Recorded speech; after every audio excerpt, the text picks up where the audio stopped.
everyone. Good to see y'all. We haven't done a Dev and Data Night this calendar year yet, so welcome to 2023. Happy New Year. We can still say it. I'm Neil Bloom. I run a tech media little business called Fresh Brewed Tech. We promote the San Diego tech ecosystem. If you have news about your company or technology, send it our way, and we would gladly promote it to make sure everyone in San Diego knows about it. We have a newsletter that goes out every other week talking about tech news, local and abroad. We have a podcast that comes out 1 to 2 times a week, interviewing a technologist or CEO of a tech company. And on Fridays, we try to read the top 5 tech news stories of the week. And then I also, my other hat is I run an investment company that invests in early stage tech companies called Interlock Capital. So if you're running an early stage company, we'd love to meet you as well too. But tonight we're here to talk about technical leadership, technical career paths, new technologies that are interesting besides ChatGPT. We all discovered AI for the first time about a month ago, right? Yeah, okay. And so I'm thrilled to have this discussion here. But first, I want to thank some people in the building because it didn't all come together randomly. First, UCSD's new Park and Market campus. It's about a year old, but it still has that new building smell, I think. Thank you guys for hosting us. We've loved being housed here. To the Arcus Nexus team, thank you guys so much for being a great partner here on both sides of the border, where we've now done events down in Tijuana at your campus. You guys coming up here. We love doing events together, but really connecting the community and building good products together as well, too. So thank you so much. Do you want to say anything? You want to get up? No? Okay. All right. Well, thank you. Thank you to the Arcus team. Really appreciate it. We have some craft beverage makers in the house. We've got Mark and team from Cask and Ocean. Hey, thank you guys. We're so thankful to have you guys here to be trying your latest concoctions. So if you haven't tried it yet, please do. We have Autonoma down from Tijuana, serving up some great beers with a special little Fresh Brewed Tech logo on it. We appreciate it. And last but not least, Learn Academy. We're really honored to be working with you guys at Code School, training the next generation of developers, which all of us need to keep building great technology. And so without further ado, I'd love to turn it over to Mr. Adam Cuppy from Learn Academy. Hi, all.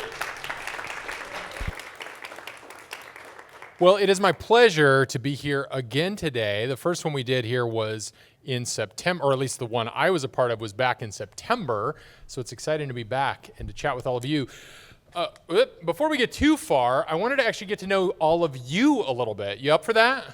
Yeah. All right, here we go.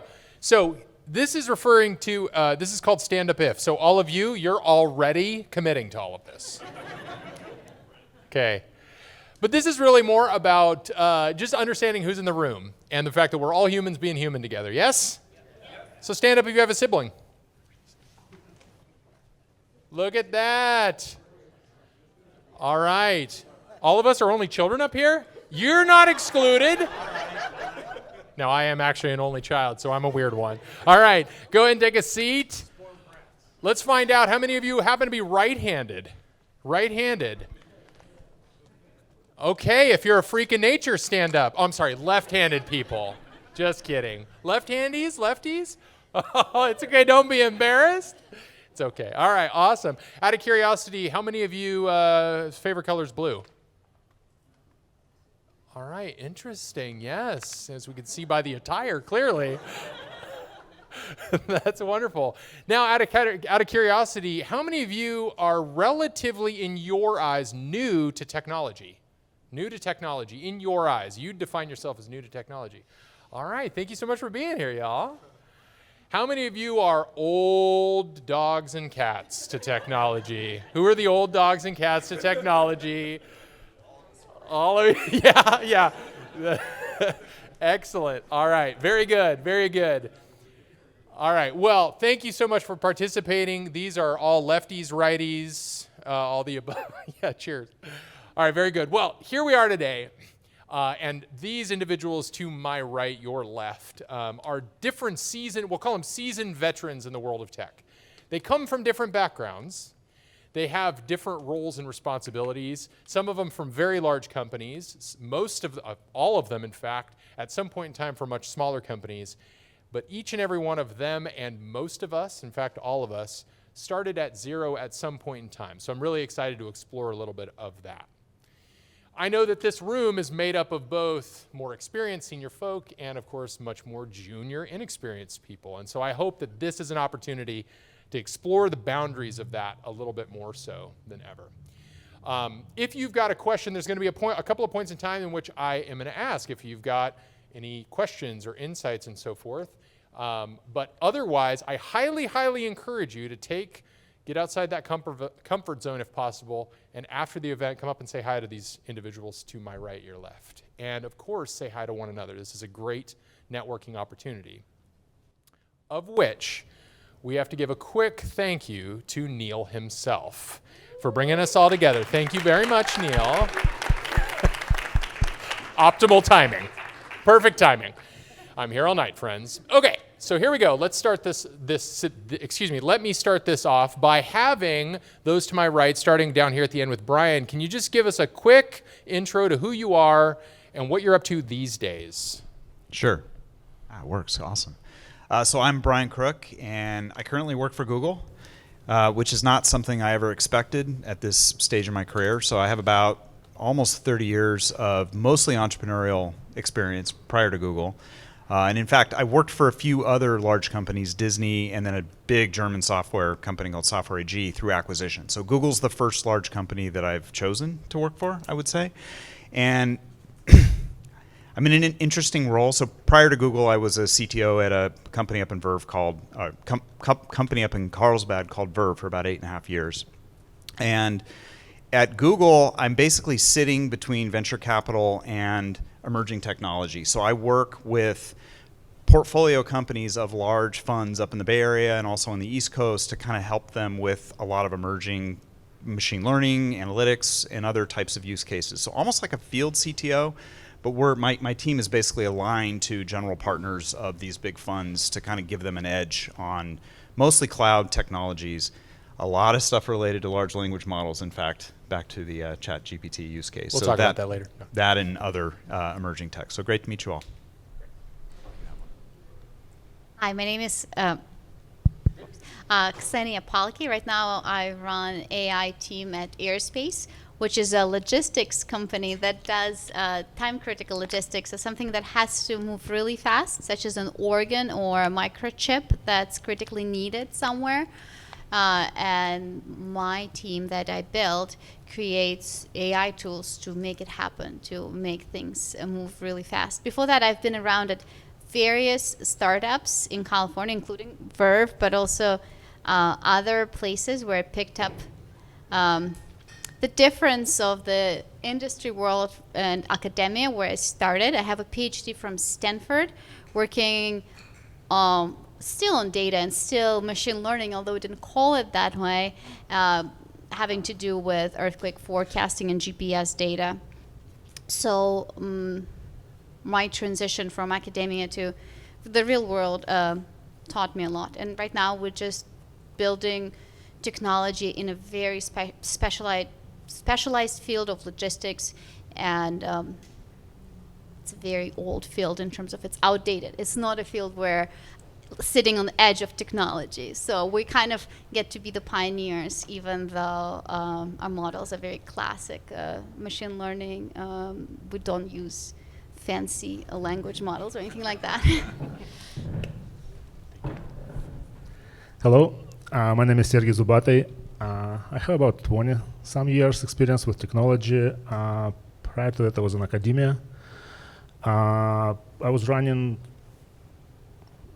software development marketing agency as a CTO and COO here in San Diego for over 18 years. And now I'm with Amazon. I'm with the Fresh division. And the team that I'm working with, we're doing a lot of infrastructure development for data science, for telemetry, anomaly detection, customer understanding. Thank you. I'm Rob Morrison. I'm the CTO of GovX. GovX is a B2C company here in San Diego, but we're primarily focused just on people either in the military who have been in the military or first responders. So we, the tagline, if you carry a gun or a hose, you could be a member of GovX. So what we do is we work with high-end manufacturers to lower the wholesale costs, to provide lower cost products to this group, because they're a deserving group. A lot of them don't get paid what the average people get paid. We've been at this about 12 years. We're pretty mature. We're about 125 people. So I run the tech team, the IT team, and the data team now. We're getting more into data. Before that, I was at another startup that I started with some friends.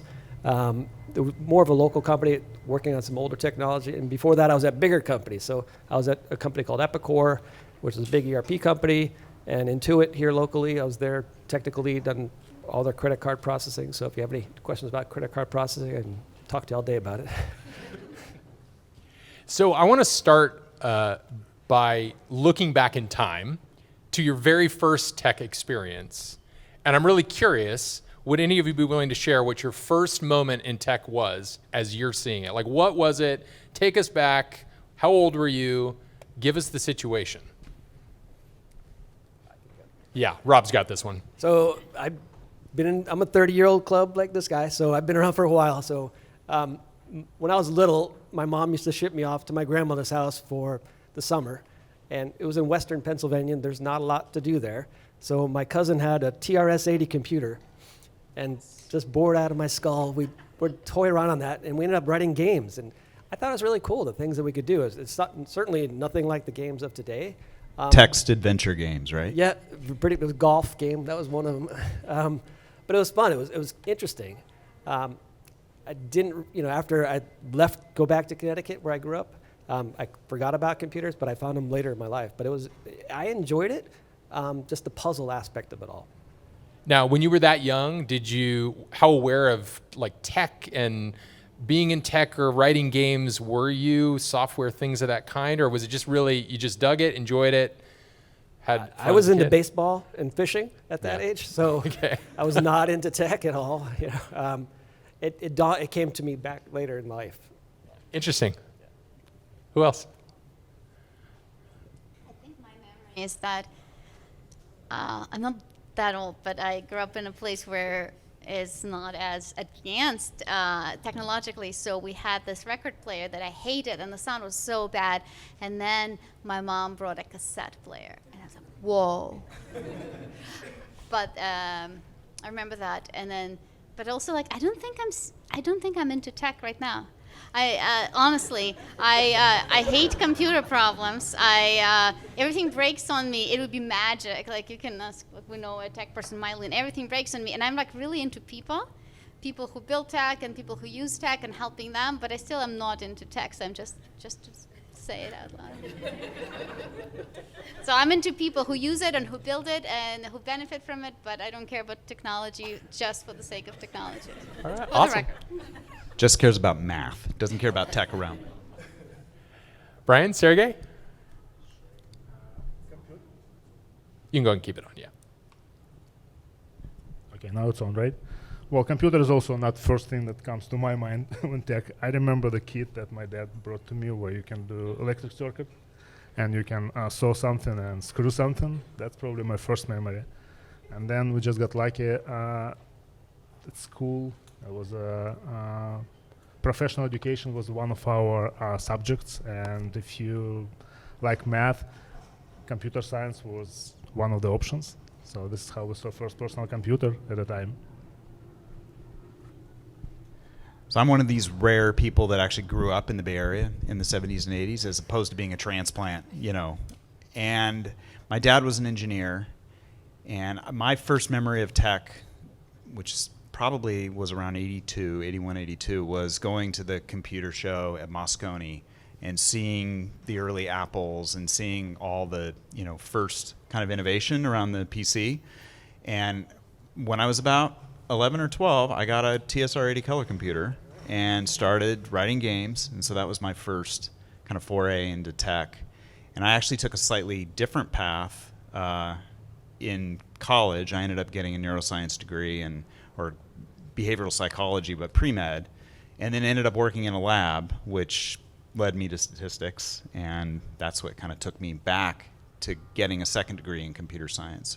But I wrote games all through high school, and just for some reason it never stuck until later. Interesting. So I'm curious that for the four of you,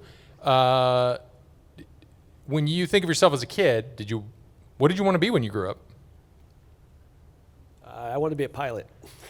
Ah. I've always had a fascination with the airplanes, but looking to get in the Air Force Academy, that was a tall order, so I chose a different career. Interesting. I just wanted to grow up. to grow up. Yeah, well, screwed that one up. I knew who I did not want to be. I didn't want to be a teacher, and I ended up teaching. So. Yeah. I thought I'd be a doctor. Okay.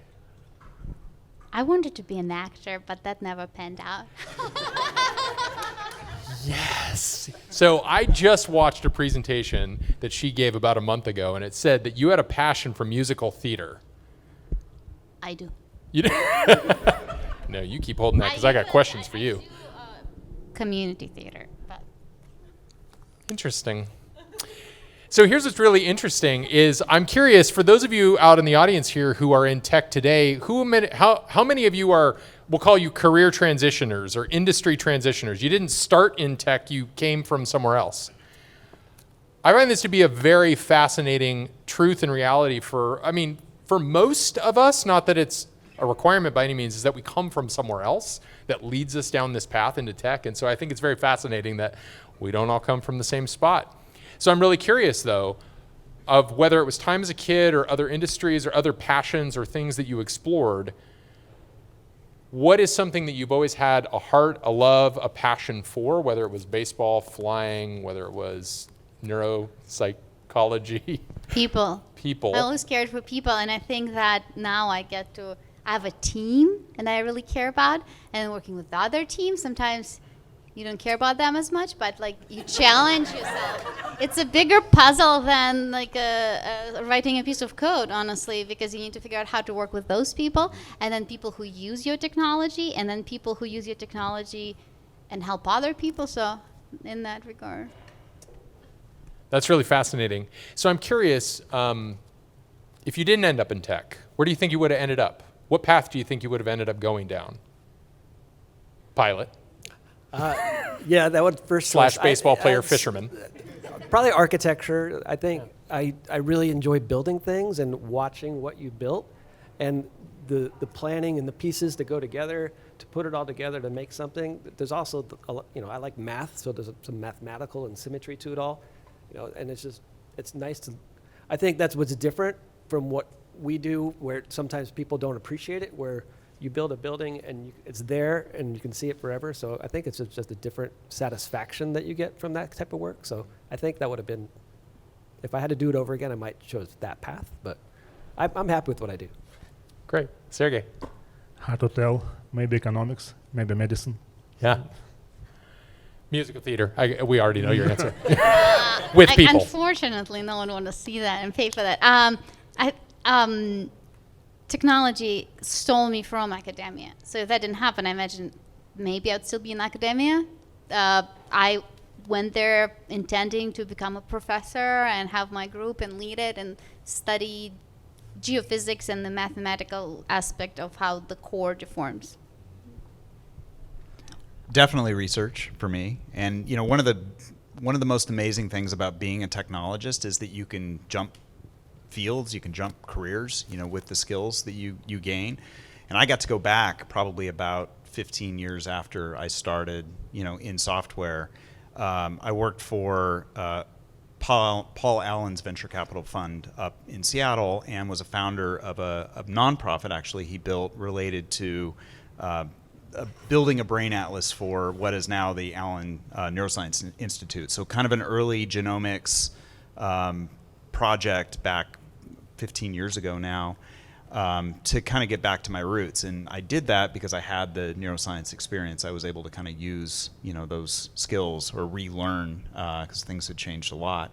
And then from a, computer science perspective, really add value in that context.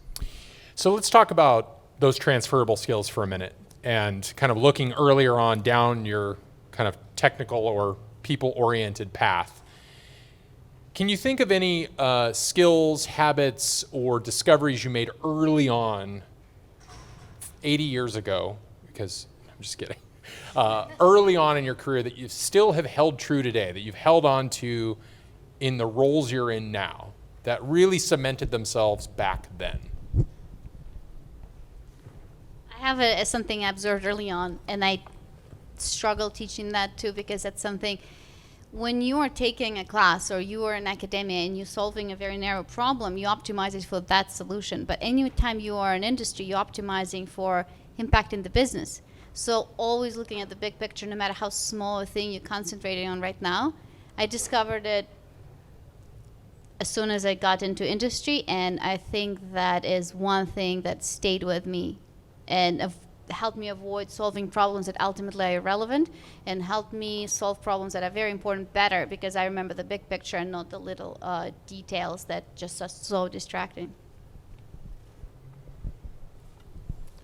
Relationship with people.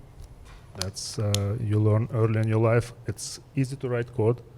It's not easy to make friends. It's not easy to keep friends, and that's something that completely transferable. Doesn't matter if you're in academia or anywhere else.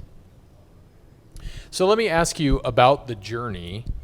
What is something, a myth or a common misunderstanding about the journey that you witness or observe in more like lesser experienced folks, either junior by classification or trying to get into it, that you wish you could say, hey, listen, after so many years of this is the something, please don't ever let this go. Like, never forget this is going to matter to you.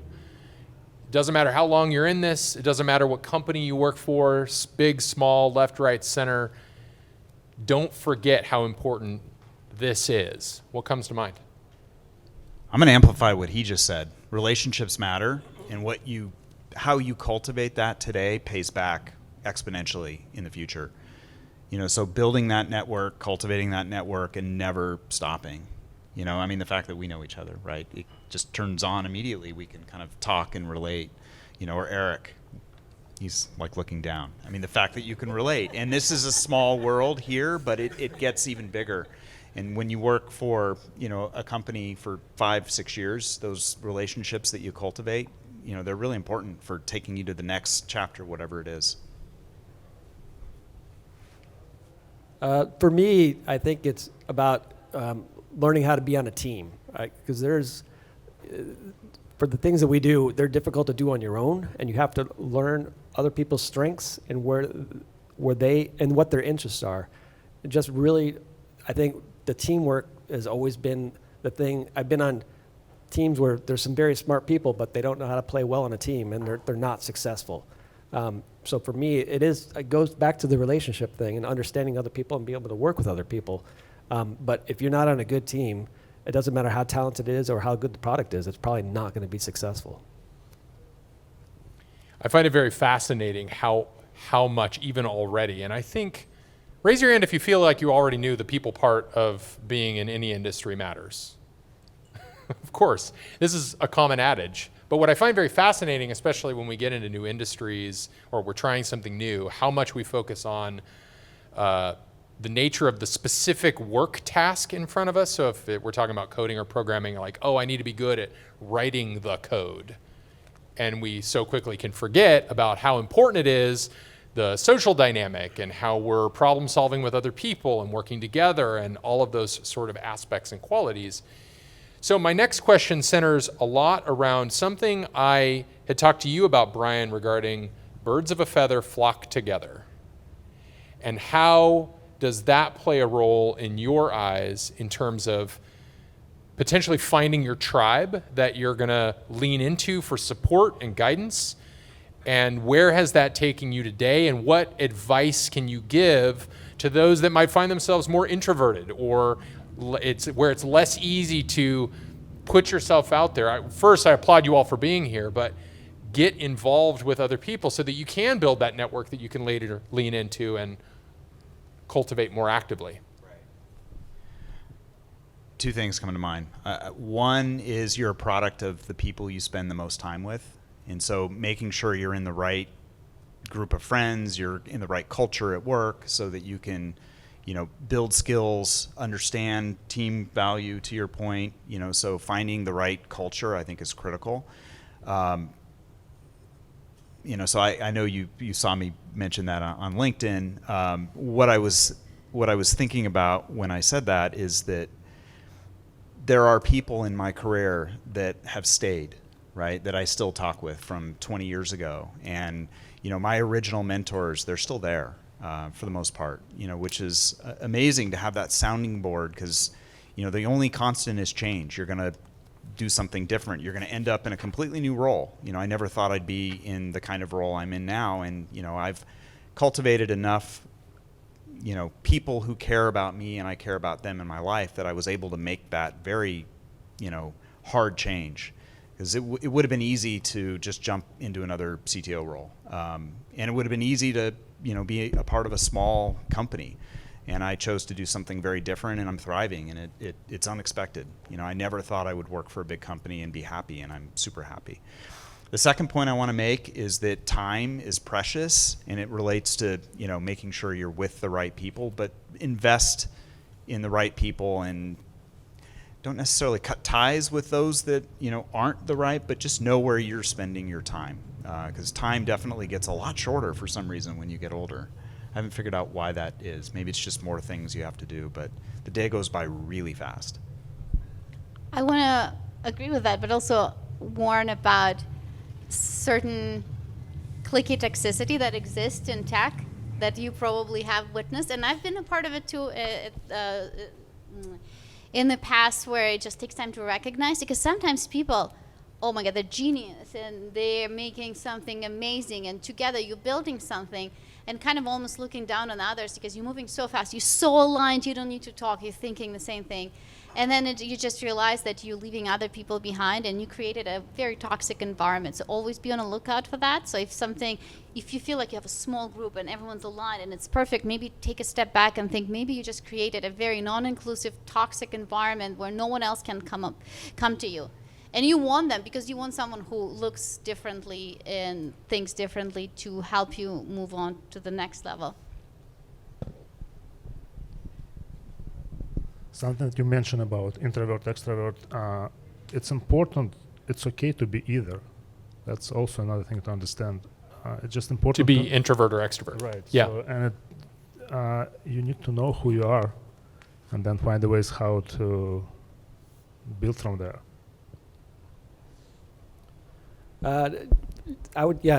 For me, it's about finding people who fill gaps that I have, right? That they have strengths that I don't have, and then building those people in my group just because I can learn from them and they can learn from me. Because I have my strengths that I bring to the house, but I'm weak in other areas.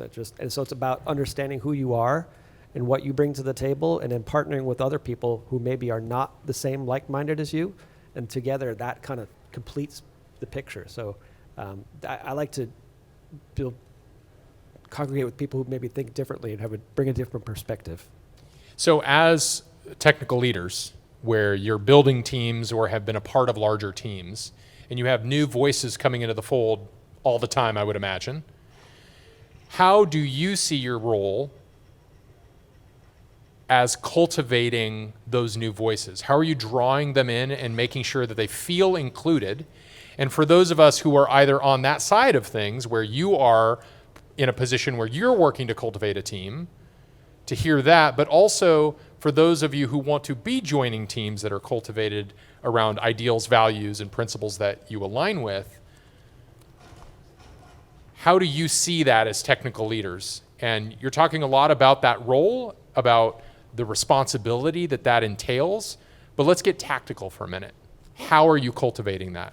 How are you making sure that it's inclusive of new voices so that you're not creating a myopic and very homogenous organization with the same Squeaky wheels. We'll call them squeaky wheels. Nice squeaky wheels. I think there's a balance because you can empower someone and really make them feel heard and hear what they bring to the table. But it's also, I think we all have dealt with someone coming in, not really knowing how things work and like really crazy and only sees their idea without taking time to learn. So encouraging people who are just joining, who are new and fresh, to look around and learn and absorb, but also not be afraid to speak up and make them hear, make them feel heard and make them, and maybe use their ideas. But I think not forgetting to encourage them not to just speak up, but also absorb and listen to others. It's a two-way street where you listen to them, but they also listen to you, and maybe to a bigger extent because they're joining a new company. Which is hard, I know, because as a natural extrovert, it's easy for me to come into a group because it's my natural tendency to. I'm feeling judged. But it's easy for me naturally to do that, whereas for many, just out of curiosity, how many of you would identify more as an introvert? Somebody where, yeah. It's very common, as I've observed, to be able to find your voice, to feel comfortable, feel safe, to be included, especially when I'm in the middle of fighting imposter syndrome left, right, and center. So speak to us, speak to that group for a minute. What can you encourage for those individuals that do want to be heard but don't quite know how to be? What can they do to be better at that? Introvert on this. Yes, Brian, the introvert, please go. Everyone's different, whether or not you're introverted. I'm assuming you've done Strength Finders, Rob, because you mentioned the kind of gaps. So I've done a lot of work to kind of understand what I think are my superpowers, the things that, I'm both happiest when I'm cultivating and leveraging, as well as where I'm going to get, kind of an amplified output. And so I'm a learner. I constantly need to be learning new things, and I'm a relator. And so what I do with people in general as a manager, and then also just as a peer, is I just naturally will look for things that are, interesting or different or unique about that person, and then relate to those. And that creates, even sometimes I'm really uncomfortable, that creates a framework that I can get to know individuals. As a manager, one of the first things that I look for is, on my team, and you can attest to this, who can fill what are large gaps in my personality. I'm a very strategic thinker. I'm not very good at kind of bottom-up project management types of use cases. So I always look for people that can potentially fill that gap. And I think part of building a culture of innovation is playing your team to individual strengths and interests, and kind of finding that path where people can really shine based on their strengths. It's not easy. As an introvert, it's really not easy, because you have to just roll your sleeves up and get to know people and really invest in their future.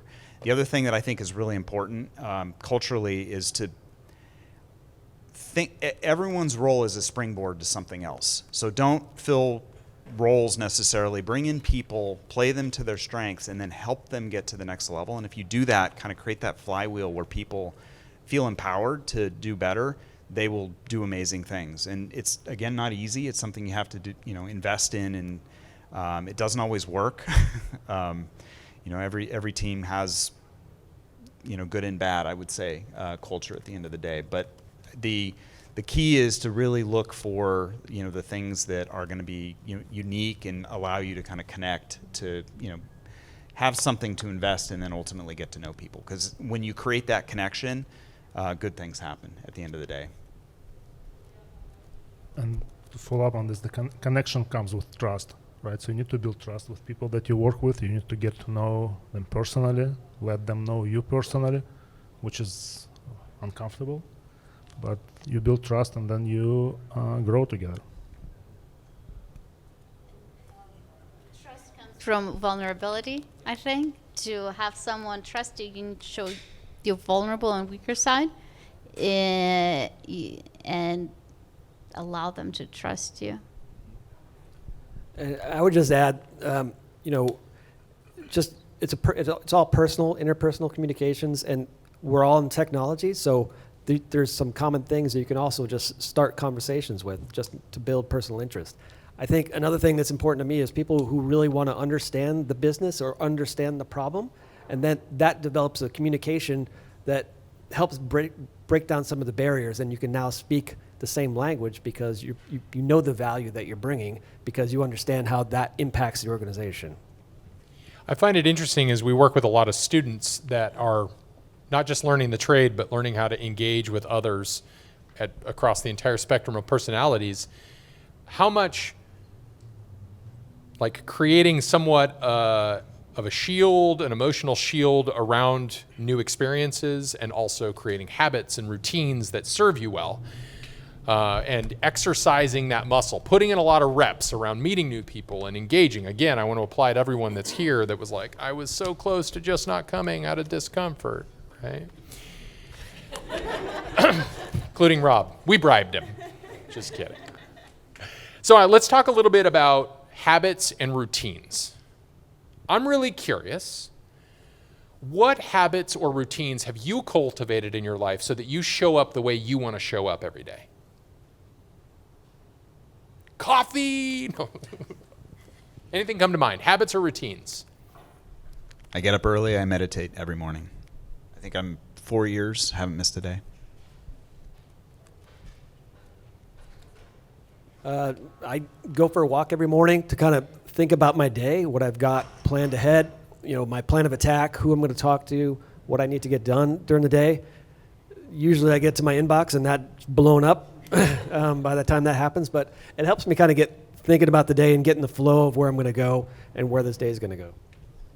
I feel like I don't have that luxury because I wake up to young kids who need to be at school, and 2 dogs and a cat and an elderly mother, and maybe my husband's traveling. So you don't have to. I feel like I'm doing well without the routine. I don't have a routine, so you don't have to have it. Honestly, you'll be fine if that's not your thing. But if you love it, that's good too. But you'll be completely okay with that one.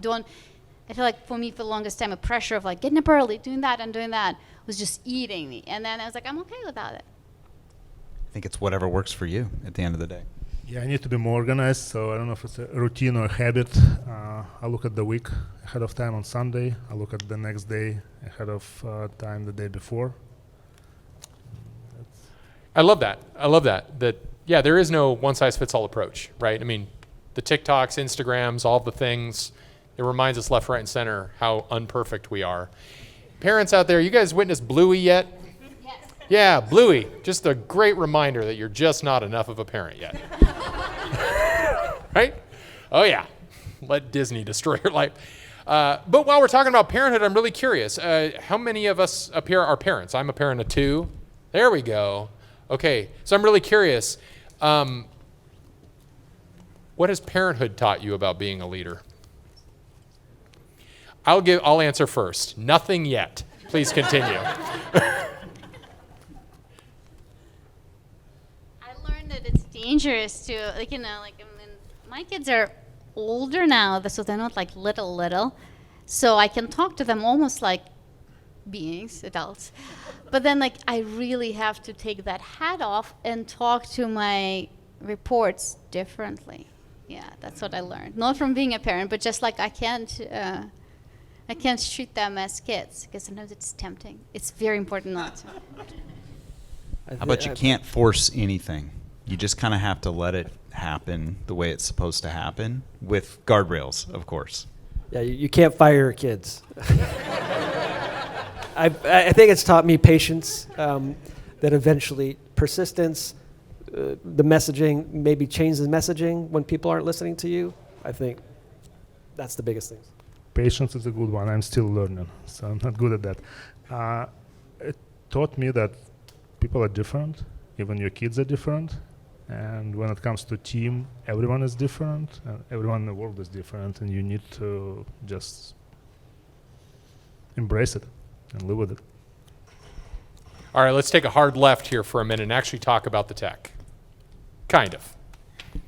Because we're not in technology, we're in the people business, which I love that. I'm really curious. So it's really easy to get drawn into what's the next fancy tech. I mean, even new versions of the tech we're accustomed to draw us in, like it's so important, it's so critical. Here's my question to you. How important is it to stay on the cusp of new technologies against getting really good at swinging the same old hammer? Where do you feel the boundary lies? It depends. So I think you need to be aware what's going on around you, how soon it will actually be in your domain or in your area. That depends, but you need to be aware.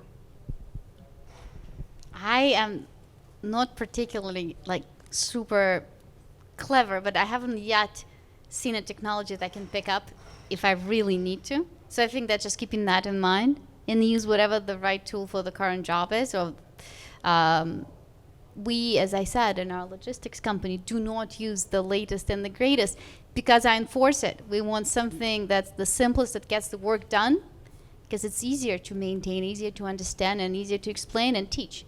So just whatever currently does the work. And also I see a lot of people, especially starting out, really doing a project that could have been done in a week over a month because they're using the most advanced technology, and also it can do that and those bells and whistles. And they're like, you just spent a month on this? I can do it in 2 days in a simpler tool. Yeah.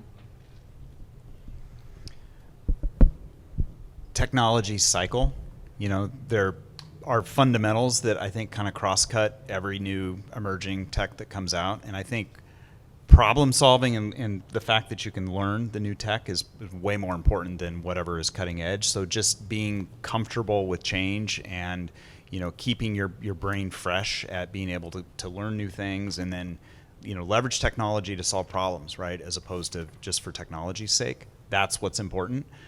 And then I agree with you, you do need to pay attention because things do change really fast. I mean, the programming language of the future is English or whatever language you're in, not necessarily, Go or whatever, is cutting edge. And so there are some things that I think are going to be game changing, and, paying attention to how assisted development is going to impact your productivity, that kind of stuff. I think it's important to be somewhat, maybe not the bleeding edge of it, but aware of how it's going to impact your workflows. Because it is going to change. And we've seen that with other technologies in the past, but I do think some of these language models are going to change how everyday development happens. And that just means we'll learn whatever is next, right, in the toolkit to be able to be effective. It's interesting because it feels like it takes a degree of confidence to believe that to be true, like I'm enough now, right, that I've learned enough. When do I know that I've learned enough? Never. Okay, fair enough. It's the hamster wheel of technology is what I call it. It's just, it never stops. You're constantly learning. So I enjoy it. I like to learn new things, but I think, as they said, how does this apply? How does this help me is what the critical questions you need to ask this. But so a lot about it is understanding the why. Understanding the why and how can I use this? Can I, back in my early day, I was writing C++ code for Windows development. And it was painful. And I went to a presentation just trying to keep my skills fresh. And they did a demo, and they built this application in 5 minutes using, it was Visual Basic at the time. It's like, that would take me a week, right? So just being aware of this can apply to me and this is useful to me, as opposed to this, everybody else is doing it, I should do it. So it sounds to me like the best thing to learn is how to learn, right? If I take the opportunity to really lean into, do I understand how I'm going to pick up new things, how I'm going to iterate my knowledge around these things so that I kind of can end up a little timeless. Is that fair to say? Like, if you gain a strong understanding on how to learn something new, I mean, you pointed this out, like I don't feel like I've hit a technology yet where I couldn't learn it. Do you feel like that is... Except for TikTok, I really... Except, yeah. Figure out. But not Tech Talk. No, nobody... Right. So along those lines, lessons for early career folk, people who are just getting into it. What would you say, knowing what you know now, to the people who are doing the work? What should they focus their attention into? What should they invest, if it isn't just what's right in front of them, the new technology right in front of them, what should they put their attention into from your perspective so that they can maintain a sense of timelessness, being a learner who knows how to learn?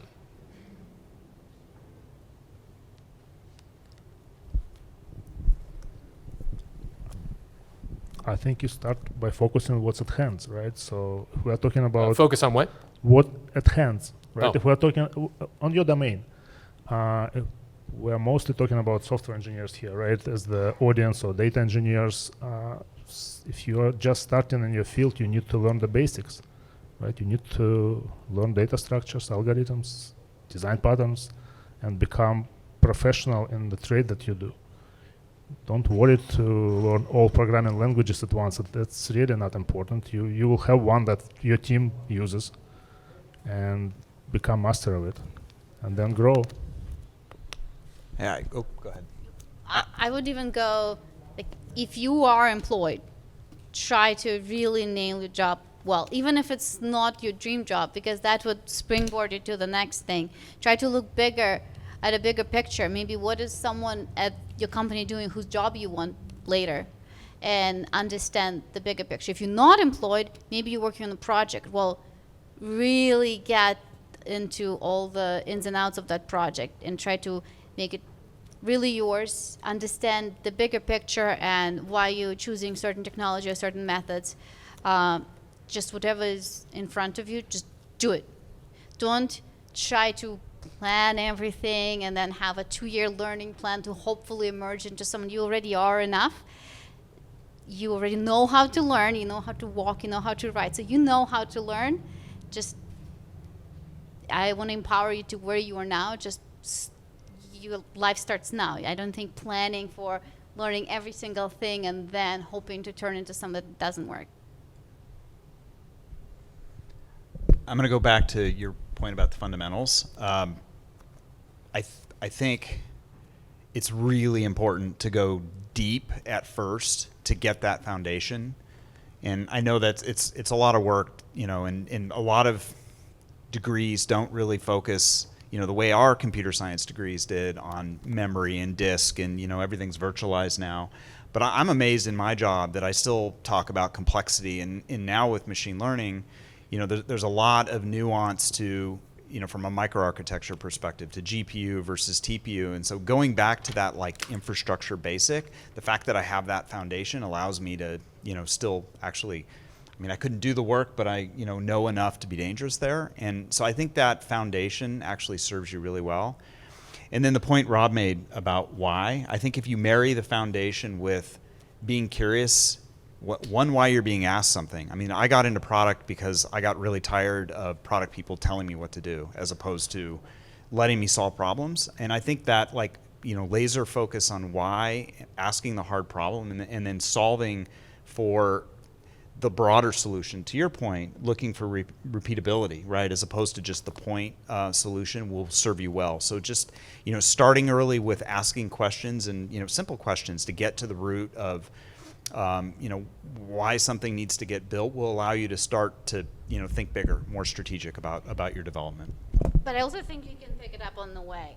Like, for example, you're running out of memory and you're training your model, and you're like, why? And then you started searching around and someone mentions complexity, and you're like, oh, I don't know what it is. This is your time to learn. You don't have to enroll into a proper classic computer science classes to learn it, but just stay very curious. At that point, that is your time to learn it and explain to the next person who's going to ask. Yeah, I'm going even deeper than that, or higher the level than that. Why am I solving for this? Because maybe I don't need to build a model. Maybe it's just a simple statistics problem. And asking the why and getting to the root of the problem lets you find the right technology to solve it. I would just add, sometimes take ownership, right? Because when you own this domain or you own this space, you have to learn it really well, right?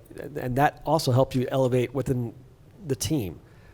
So taking ownership of them and saying take responsibility for it really drives the need to know it well.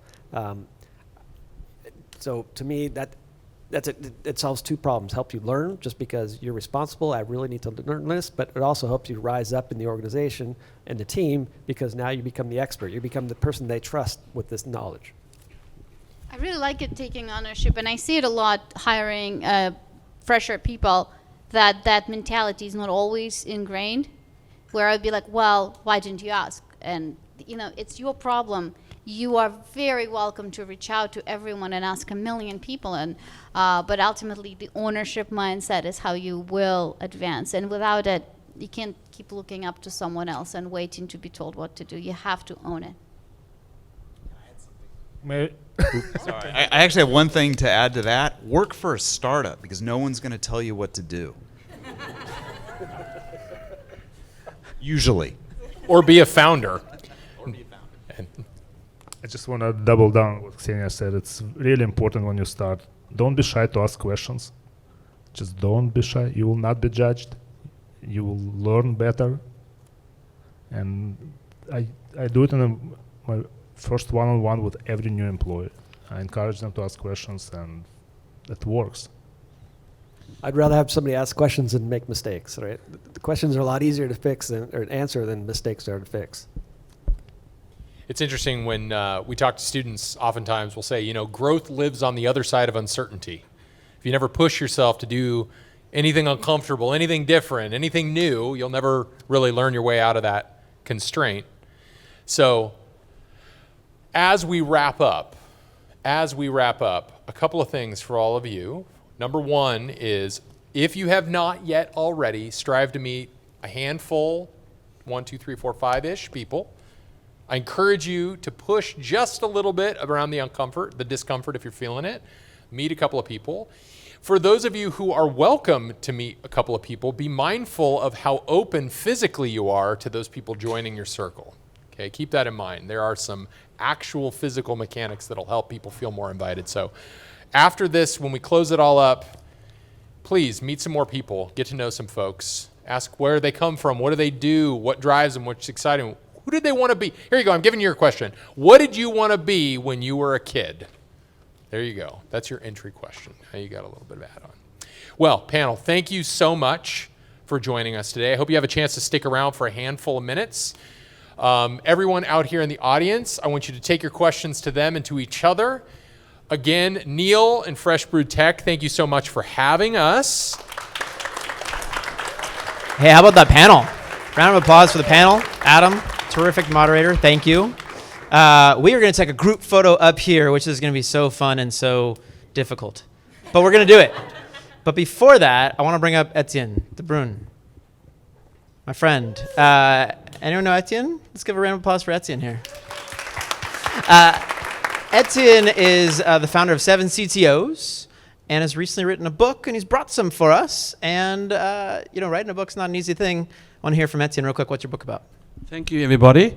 I founded 7 CTOs about 10 years ago. I am a CTO type, like some of these gentlemen, and I encountered so many challenges in the C-suite, CTOs joining new gigs, CEOs trying to find new CTOs, only to struggle in the first 3 to 6 months. And so I saw that pattern repeat so often that I decided to write about it. It was my COVID project that turned into that book. So I have a few copies on the table. Anybody who is struggling with their CTO? Only one. Wow. Any CEOs looking at hiring CTOs? Anybody know what a CTO does? Well, actually, that's a really good book for if you don't even know what a CTO does. So I'll be at the table, so come and chat with me, and thank you very much. Thanks, Etienne. And I have hardcover copies for the whole panel that I'll be sending you as well. But everyone, come on up real quick. Let's try to get a photo before we get back to tasting some delicious craft beverages. Come on up. We're going to need to multi-tier this for sure. Panelists, you can stay seated.